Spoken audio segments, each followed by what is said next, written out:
ओम शांति। आज प्यारे मीठे बाबा की मुरली मंथन की डेट है 22 जून 2023। तो आज मीठे मीठे बाबा अपने बच्चों से कह रहे हैं, मीठे बच्चे दिल से बाबा बाबा कहते रहो तो अपार खुशी रहेगी। यह मुख से कहने की बात नहीं, अंदर में सिमरन चलता रहे तो सब कलह कलेश मिट जाएंगे। वाह, आज तो बाबा ने सारी मुरादें पूरी कर दी कि दिल से बस बाबा नाम केवलम अंदर में सिमरन चलता रहे तो सब कलह कलेश मिट जाए। जैसे कि एक बच्चे का अनुभव था, 5 साल के बच्चे ने एक अनुभव में बताया। उससे वो पूछने वाले पूछ रहे थे, इंटरव्यू लेते थे कि तुम बाबा को कैसे याद करते हो, कैसे उनसे मिलते हो। अरे उनसे मिलना तो बहुत आसान है, और मेरे दोस्त लोग को तो पुकारने जाओ तो नखरा करेंगे, बहाने करेंगे, आएंगे नहीं आएंगे, लेकिन बाबा को तो बस दिल से कहता हूँ बाबा, बाबा हाजिर हो जाता है। तो ये है बाबा की कमाल।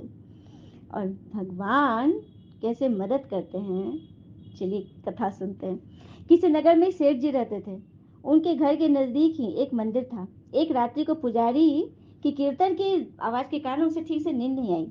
सुबह उन्होंने पुजारी जी को खूब डांटा कि यह सब क्या तमाशा है। पुजारी एकादशी का जागरण कीर्तन चल रहा था। सेठ जी, जागरण कीर्तन करते हो तो क्या हमारी नींद हराम करोगे? अच्छी नींद के बाद ही व्यक्ति काम करने के लिए तैयार हो पाता है, फिर कमाता है तब खाता है। सेठ जी, खिलाता तो वो खिलाने वाला ही है ना। कौन खिलाता है? क्या तुम्हारा भगवान खिलाने आएगा? हाँ, वही तो खिलाता है। क्या भगवान खिलाते हैं? हम कमाते हैं तब तो खाते हैं। अरे निमित्त बने हो, तुम्हारा कमाना निमित्त है, और पत्नी जो रोटी बनाती है बाकी सबको खिलाने वाला, सबका पालनहार वो जगन्नाथ ही है, विश्वनाथ ही है। क्या पालनहार पालनहार लगा रखा है? बाबा आदम के जमाने की बात करते हो? क्या तुम्हारा पालने वाला एक एक को आकर खिलाता है? हम कमाते हैं, हम दिमाग लगाते हैं तब तो खाते हैं। नहीं, सभी को वही खिलाता है। हम नहीं खाते उसका दिया, नहीं खाओ तो वो मार कर भी खिलाता है। अब तो सेठ जी का पारा दम कर पूछा, अरे जी, अगर तुम्हारा भगवान मुझे 24 घंटे के अंदर नहीं खिला पाया तो फिर तुम्हें अपना यह भजन कीर्तन सदा के लिए बंद करना होगा। मैं जानता हूँ तुम्हारी पहुंच बहुत ऊपर तक है, लेकिन उसके हाथ बड़े लंबे हैं। जब तक वह नहीं चाहता तब तक किसी का बाल भी बांका नहीं हो सकता। आजमा कर देख लेना। पुजारी की निष्ठा परखने के लिए सेठ जी घोर जंगल में चले गए और एक विशालकाय वृक्ष की ऊंची डाली पर यह सोचकर बैठ गए कि अब देखता हूँ इधर कौन मुझे खिलाने आता है। 24 घंटे बीत जाएंगे, पुजारी जी की हार हो जाएगी, सदा के लिए कीर्तन की झंझट ही छूट जाएगी। तभी एक अजनबी व्यक्ति वहां आया। उसने उसी वृक्ष के नीचे आराम किया, फिर अपना सामान उठाकर चल दिया, लेकिन अपना एक थैला वहीं भूल गया था या छोड़ गया, ये तो ईश्वर ही जाने। थोड़ी देर बाद 5 डकैत वहां पहुंचे। उनमें से एक ने अपने सरदार से कहा, उस्ताद, यहाँ तो एक थैला पड़ा है, क्या है जरा देखो तो। खोलकर देखा तो उसमें गरम गरम भोजन के से भरा टिफिन था। उस्ताद, भूख लगी है, लगता है भोजन भगवान ने हमारे लिए भेजा है। अरे, किसी एक ने कहा, अरे तेरा भगवान यहाँ कैसे भोजन भेजेगा? हमको पकड़ने या फंसाने के लिए किसी शत्रु ने इसे जहर वहर डालकर ये टिफिन यहाँ रखा होगा, अथवा पुलिस का कोई षड्यंत्र होगा। इधर उधर देखो जरा, कौन रख कर गया है। उन्होंने इधर उधर देखा, लेकिन कोई भी आदमी नहीं दिखा। तब डाकुओं के मुखिया ने जोर से आवाज लगाई, कोई हो तो बताए, यह भला थैला यहाँ कौन छोड़ के गया है। सेठ जी ऊपर बैठे सोचने लगे, अगर मैं कुछ बोलूंगा तो ये मेरे गले पड़ जाएंगे। वे तो चुप रहे, लेकिन जो सबके हृदय की धड़कने चलाता है, भक्त वत्सल, वो अपने भक्त का वचन पूरा किए बिना शांत कैसे रहेंगे। उसने उन डकैतों को प्रेरित किया। उनके मन में प्रेरणा उठी कि ऊपर देखो। उन्होंने ऊपर देखा तो वृक्ष के डाल पर एक आदमी बैठा हुआ दिखा। डकैत, अरे नीचे उतर। सेठ जी बोले, मैं नहीं उतरता। क्यों नहीं उतरता? ये भोजन तू नहीं रखा होगा। मैंने नहीं रखा, कोई यात्री अभी यहाँ आया था, वो भूल कर चला गया। नीचे उतर, तू नहीं रखा होगा जहर मिलाकर। अब बचने के लिए बहाने बना रहा है। हाँ, अब तुझे ही भोजन खाना पड़ेगा। नहीं नहीं, मैं नीचे नहीं आऊंगा, मैं नहीं उतरूंगा, और खाना तो मैं कतई नहीं खाऊंगा। अच्छा, खाना नहीं खाएगा? इन लोग को शक होने लगा। पक्का पक्का तूने ही जहर मिलाया है, अब नीचे उतर, मैं ये तुझे खाना ही पड़ेगा। मैं नहीं खाऊंगा, नीचे भी नहीं उतरूंगा। अरे कैसे नहीं उतरेगा? सरदार ने एक आदमी को हुक्म दिया और जबरदस्ती नीचे उतारा। डकैत ने सेठ को पकड़ नीचे उतारा। ले खाना खा। मैं नहीं खाऊंगा। उस्ताद ने चटाक से उसके मुंह पे तमाचा जड़ दिया। सेठ को पुजारी की बात याद आ गई, नहीं खाओगे तो मार कर भी खिलाएगा। फिर भी वो रो रहा, मैं नहीं खाऊंगा। अरे कैसे नहीं खाएगा? इसकी नाक दबाओ, मुंह खोलो। डकैतों ने सेठ की नाक दबाई और मुंह खुलवाया, जबरदस्ती खिलाने लगे। वे नहीं खा रहे तो डकैत उन्हें पीटने लगे। तब सेठ जी ने सोचा कि ये 5 और मैं अकेला हूँ, नहीं खाऊंगा तो ये मेरी हड्डी पतली पसली एक कर देंगे। इसलिए चुपचाप खाना गटकने लगे और मन ही मन कहे, मान गए मेरे बाप, मार कर भी तू खिलाता है। डकैतों के रूप में आकर खिला गए भक्तवत्सल, अपने आप को साबित किया। सेठ जी के मन में उसी दिन से भक्ति की धारा फूट पड़ा और वो भी कीर्तन मंडली में शामिल हो गए। देखा, सत्य यही है कि परमात्मा ही जगत की व्यवस्था का कुशल संचालन करते हैं। अतः परमात्मा विश्वास ही नहीं बल्कि दृढ़ विश्वास होना चाहिए। सबके अंदर है ना भगवान के अंदर दृढ़ विश्वास कि भोले बाबा कह रहे हैं कि दिल से बाबा बाबा कहो, ये सिमरन करो तो सारे कलह कलेश मिट जाएंगे। इसलिए शक संशय की तो कोई गुंजाइश ही नहीं है। प्रश्न, कई बच्चे कहते बाबा मेरा मन मूंझता है, उलझन रहती है, तो बाबा उन्हें कौन सी शिक्षा देते कि खुशी में रहने रहने लग पड़ते हैं? बाबा कहते बच्चे तुम ये शब्द ही रॉन्ग बोलते हो कि मेरा मन मूंझ रहा है, फंस रहा है, यह कहना ही गलत है। बाबा से बुद्धि योग टूटता है, तब बुद्धि भटक जाती है, उदासी आ जाती है। इसलिए बाबा युक्ति बताते हैं, अपना चार्ट रखो, अंदर में बाबा बाबा सिमरन करते रहो, हर कदम पर श्रीमत लो तो उलझन समाप्त हो जाएगी। गीत है मुरली का। बनवारी रे जीने का सहारा तेरा नाम रे, मुझे दुनिया वालों से क्या काम रे। जब से पकड़ा हाथ तुम्हारा छूट गए सारे बंधन, प्रेम की डोरी से ऐसे हो बांधा मिट गए सारे गम।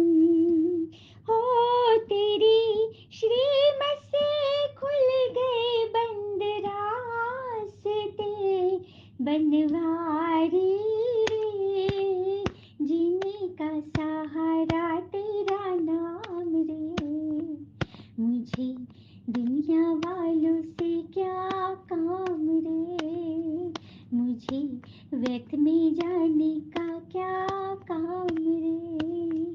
खूब शांति। निराकार भगवानुवाद, निराकार बच्चों प्रति समझा रहे हैं कि बस भगवान का एक नाम और उसी से बनेंगे सारे बिगड़े काम। भगवान की याद में कितनी शक्ति है ये स्वयं भगवान हमें बता रहे हैं। और कहते हैं ना, साथ देने वाला कभी हालात नहीं देखता और हालात देखने वाला कभी साथ नहीं देखता। तो भगवान ने क्या हमें हालात देखकर हमें चुना? क्या भगवान ने हमें साथ देने के लिए, जब भगवान का जब साथ में सारे हालात सुधरने लगे, तो ये होता है सच्चा साथी जो ईश्वर के अलावा कोई नहीं। तो बाबा कहते हैं अभी मैंने ये शरीर उधार लिया है ताकि मैं तुम सबको पढ़ाऊं लिखाऊं समझाऊं, सबके सारे बंधन खोलूं। तो बस मुख से बाबा बाबा करते रहो। ये बाबा है और माता फिर है गुप्त। फादर के साथ माता तो जरूर होती, तो ब्रह्मा पिता हमारी बड़ी माँ होंगे जिनके तन में भगवान ने आकर प्रवेश किया और आकर हमें अपना बच्चा बनाया। तो यही तो रहस्य है। बाबा स्वर्ग की स्थापना करते हैं, माया रावण नरक बनाती है। बाबा सुख देते हैं, माया दुख देती है। यह है ही सुख दुख का खेल। और भारत हीरे जैसा था। हाँ, भारत हीरे जैसा था, कौड़ी जैसा बन गया है। भारत में पवित्र गृहस्थ आश्रम था। माताओं की इतनी महिमा बाबा करते हैं। चलिए, माताओं की महिमा पर एक पेपर में एक अंश देखा था कि एक बच्चे ने शरीर छोड़ दिया था, लेकिन माता उसको गले लगाते हुए यही कह रही थी कि अरे चल, बहुत देर से सोया है, उठ जा उठ जा, चलो उठो, चलो मैं खाना लगा रही हूँ, उठो उठो। ऐसे करके उसको पुकार रही है, दुलार रही है, पुचकार रही है, और थोड़ी देर में बच्चे ने सांसें लेने लगे। देखा, ये होती है माता की प्रेम में वो शक्ति जिसमें ईश्वर भी ताकत भर देते हैं, ऊर्जा भर देते हैं। तो वो सच्चा निश्चल जो प्रेम होता है माता ही कर सकती। इसलिए तो माताओं की वंदना बाबा भी करते, वंदे मातरम। बाबा फिर बोलते हैं Lakshmi Narayan the first second third चलता है राज। सत्युग में 8 गद्दियां चलती, फिर चंद्रवंशी में 12 चलती है, डिनेस्टी होती, जैसे मुगलों की डिनेस्टी, सिखों की डिनेस्टी, उसी तरह से सूर्यवंशी की डिनेस्टी, फिर चंद्रवंशी की डिनेस्टी। बच्चों को समझाया जाता है 5000 वर्ष पहले भारत में एक ही लक्ष्मी नारायण का राज्य था, मतलब सत्युग ही था। हाँ, और बाबा आकर हमें बताते हैं कि दुनिया में जो दुख है ना, वो मृग तृष्णा के समान, मृग तृष्णा के समान। और तुम्हें लगेगा कि सुख है। रेगिस्तान में कैसा लगता है, मतलब पानी की छाया जैसे दिख, दूर से जाओगे देखने तो फिर वहां पे बालू ही बालू। उसी तरह से लगेगा इस संसार में कि सुख है वहां पे, मतलब इन चीजों में सुख है, आत्माओं में सुख है, भोजन में सुख है, हाँ, वस्तु में सुख है। लेकिन नजदीक जाके देखोगे तो वहां पर तुम्हारी इच्छा तुरंत समाप्त हो जाएगी, क्योंकि जब तक आपने नई चीजें नहीं खरीदी तब तक आपको लगेगा लेना है लेना है, सुख है, सुख है, जैसे शरीर लिए उसके भोग लिए बस सुख खत्म। तो मृग तृष्णा ही है ना। हम्म? शास्त्र में द्रौपदी और दुर्योधन का भी एक मिसाल दिखाते हैं। हाँ, तो बाबा कहते हैं ये सब बातें बताने के लिए है कि किस तरह से आगे कलयुग में, घोर कलयुग में ऐसी ऐसी दशाएं होंगी, तो उससे अलर्ट रहो। उसी के लिए तो भगवान हमें पढ़ा रहे हैं और बाबा हमारी मदद करते हैं। बाबा हमारी मदद करके हमें अपने जैसा बनाते हैं।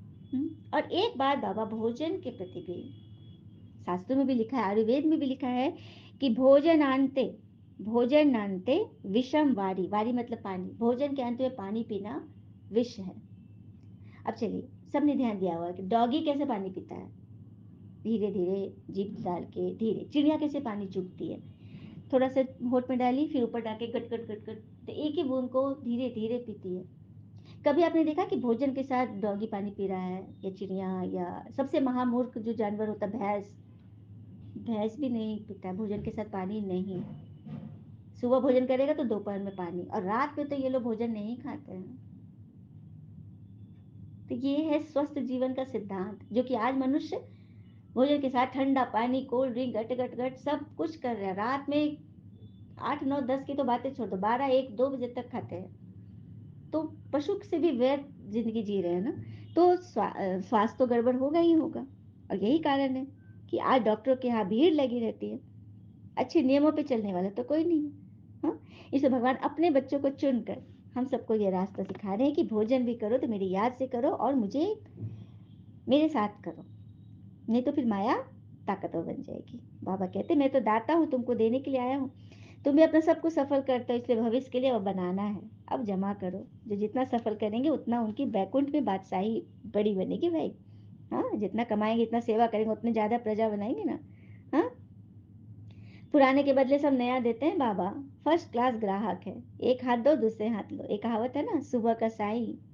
हाँ, सुबह का भूला रात को घर लौटे तो उसको भूला नहीं कहते। तो हम सब भूल गए थे, लेकिन बाबा ने आके हम सबको गले लगा लिया। ये सब कुछ बाबा कहते हैं मेरा दिया हुआ है, इसलिए इन सबको ट्रस्टी बनकर संभालो।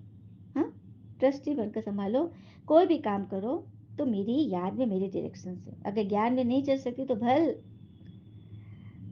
वाइब्रेशन तो दो, शुभ भावना तो दो। परिवार में कोई नहीं चल रहा है तो आप उनके लिए शुभ भावना रखो, व्यर्थ पे नहीं जाना है। बाबा ब्राह्मण, देवता, क्षत्रिय तीनों धर्म स्थापन करते हैं। फिर इब्राहिम अपना धर्म स्थापन करते हैं, द्वापर से इब्राहिम आते हैं, क्राइस्ट आते हैं, बौद्ध आते हैं, सभी अपना अपना धर्म स्थापन करते हैं। उनका काम है शास्त्र फैलाना, हाँ फैलाना, शास्त्र लिखना। तो ये सब भी ड्रामा में निमित्त है, ये सब भी होगा ही होगा। लेकिन हाँ, हर एक की बीमारी अलग अलग है। वैद्य लोग एक एक को बुलाकर नब्ज देखकर दवा देते हैं ना, तो भगवान हमारी नब्ज देखकर इस मुरली में हर एक, विश्व के हर एक आत्माओं के दर्द का इलाज है। और कहते हैं ना, जिस मनुष्य के हृदय में सच्ची मानवता हो, उसकी सोच हमेशा यही होगी कि मुझे मिला हुआ दुख किसी को न मिले और मुझे मिला हुआ सुख सबको मिले। तो भगवान का जो हमको परिचय मिला है, भगवान से जो हमें सुख मिल रहा है, वो सबको मिले।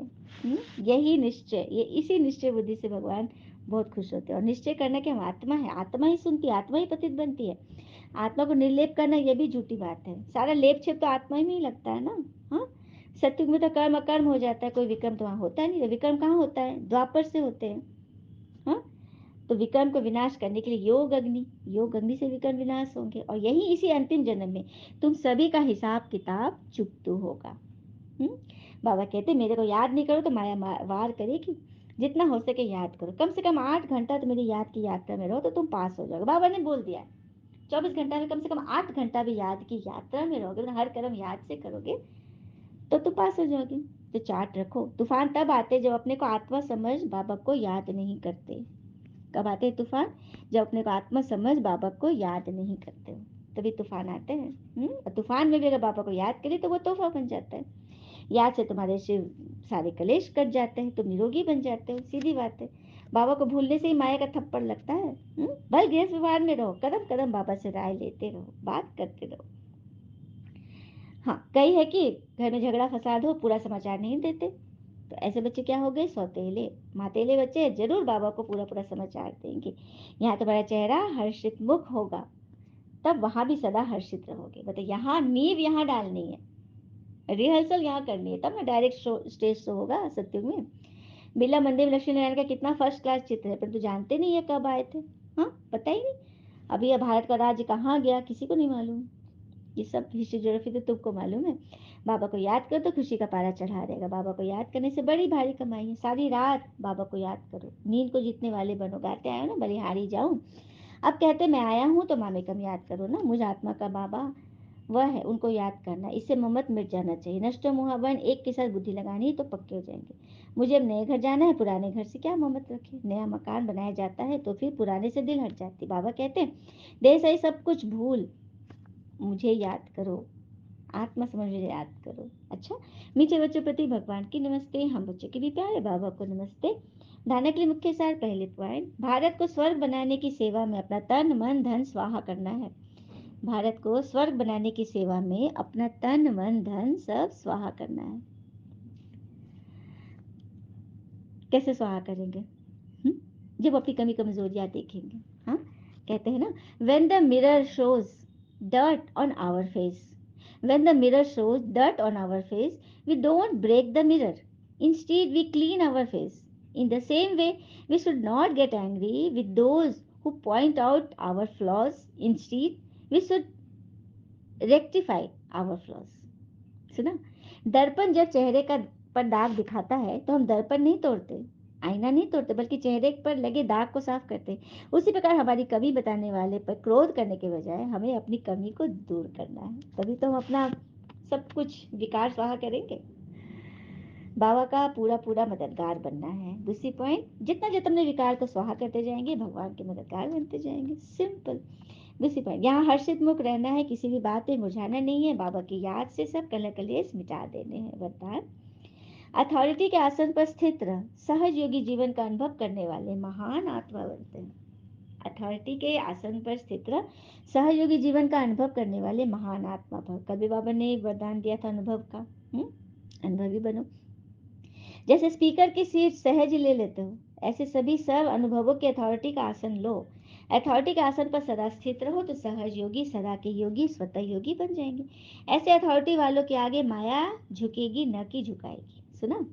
ऐसे जो अथॉरिटी वाले हैं, सर्व शक्ति का स्टॉक जिनके पास जमा है, जो हर बात बाबा से पूछ कर करते हैं, अथॉरिटी के आसन के सिंहासन पर बैठे होते हैं, हाँ, तो उनके पास माया झुकेगी नहीं, हाँ, झुक जाएगी न कि झुकाएगी। जैसे हद की अथॉरिटी वाले विशेष व्यक्ति के आगे सब झुकते हैं ना। हद की जो सीट है, मान शान वाले हैं, उनके सामने सब झुकते हैं।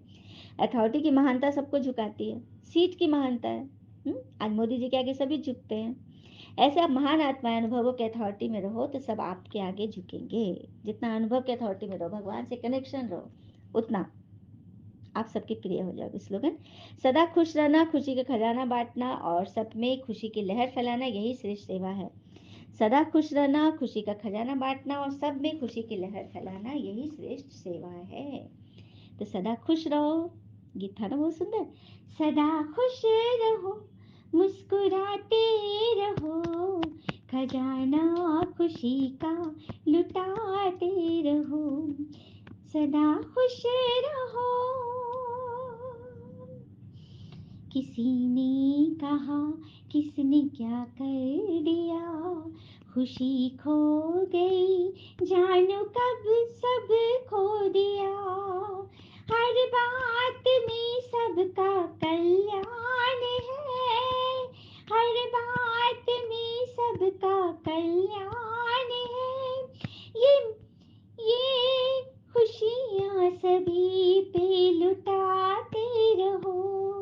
सदा खुश रहो, मुस्कुराते रहो, खजाना खुशी का लुटाते रहो। सदा खुश रहो, मस्त रहो, प्रसन्न रहो, आनंदित रहो और मुरली मंथन से जुड़े रहो। ओम शांति। शुक्र बाबा।